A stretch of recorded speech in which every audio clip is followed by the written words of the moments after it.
私ね、くしゃみがめちゃくちゃ体力を使うことだって知らなかったんだけど、昨日7連続でくしゃみした時に、くしゃみする前は結構お腹いっぱいだったの。くしゃみ7回したらちょっとお腹空いた。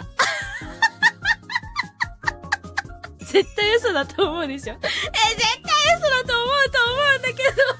本当だったもん。あんまり外で話さない方がいいかも。